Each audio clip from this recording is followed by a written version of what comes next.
What is going on, guys, and welcome back to another video. Today we're going to be taking a look at the PTS Centurion Arms M4 by KWA.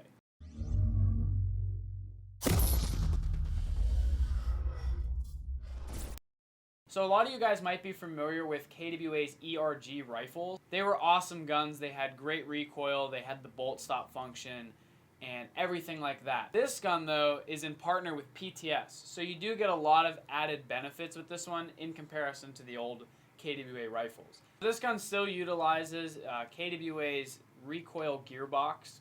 It's a great setup and it works very well. It gives a lot of recoil, especially more than you would expect out of an electric gun. Tokyo Marui has been making recoil guns for a long time, but their price tag is much higher than this one. So this is a great alternative for something in the States and on a budget, sort of, kind of. It's still kind of expensive. Going over some of the external features of this gun is it has a very nice Centurion Arms front quad rail. The nice thing about this is it's ready to go for attachments. You have all the retail space that you could ever want. Put pec boxes, grips, flashlights, everything you could possibly think of can go right onto this gun. You do have a nice PTS grip. This one is a little straighter than most M4 grips. It is actually very comfortable. It's a little thinner and straighter, like I said, so anyone with smaller hands, larger hands, it accommodates you very, very well. Moving back, you do get the EP stock. This stock is incredible. You get so much battery space, it's insane. A lot of people with guns like this, they want to run a big battery with a lot of milliamps and they have trouble fitting that battery into their stock. This stock, however, gives you so much space. I've heard you can fit up to two 11 One Lipos into it. You can even mount batteries vertical and horizontal in this stock. You can store extra batteries. It's amazing. So for a gun like this with the added recoil, it's going to use a little bit more battery than, say, a standard AEG, so you want to have that extra space to carry a larger battery. Moving on to the top, you have nice flip-up PTS sights. The nice thing about these is they have a very nice profile. They fold down out of the way, so if you do want to run an optic, you don't have to completely remove the sights either. They also have an adjustable pinhole back here, so it can be larger or smaller. And the front is adjustable and the rear is adjustable. Moving back to the rail, this is a 10-inch rail with a 10.3-inch outer barrel.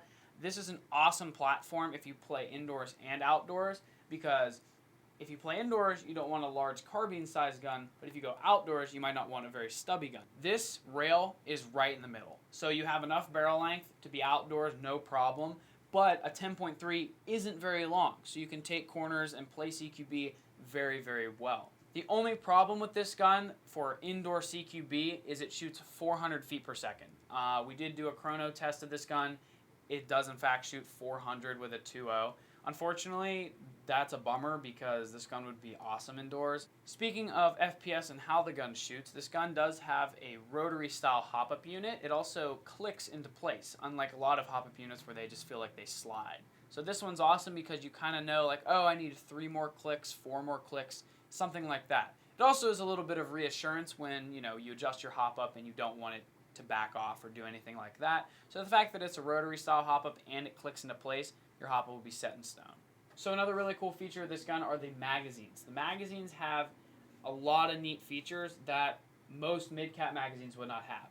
This gun has the bolt cutoff feature.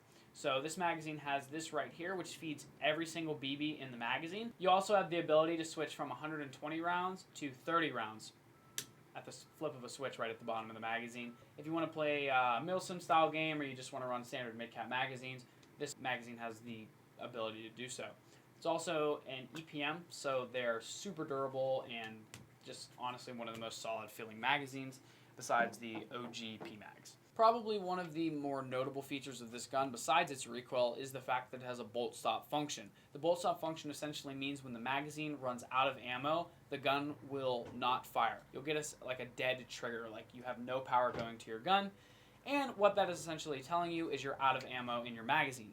So you go ahead and drop your magazine, throw a fresh one in, and it still won't fire. What you're going to have to do then is hit your bolt catch, simulating that you hit the bolt and you're tonguing the gun, you have a fresh magazine, and the gun will start firing again. If you want to get the simulation effect with 30 BBs in the magazine, a gun that stops firing when it's empty, and a bolt catch that actually functions, and recoil. This gun really does that well, and if you did want to do something a little more realistic, this gun pretty much meets every requirement. The last and final thing I didn't mention is you have an ambidextrous fire selector, so if you're left-handed or right-handed, you're going to be all good to go. Pretty much overall, this gun is super solid. It really is heavy. It feels very nice in your hands. There's not any wobble at all to this gun.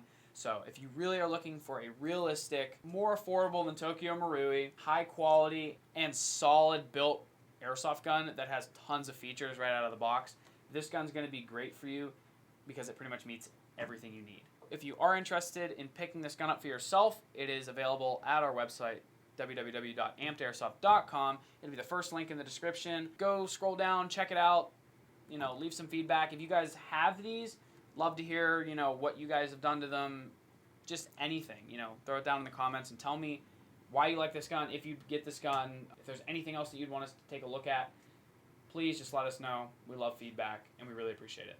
This has been Wes, and thank you guys so much for watching.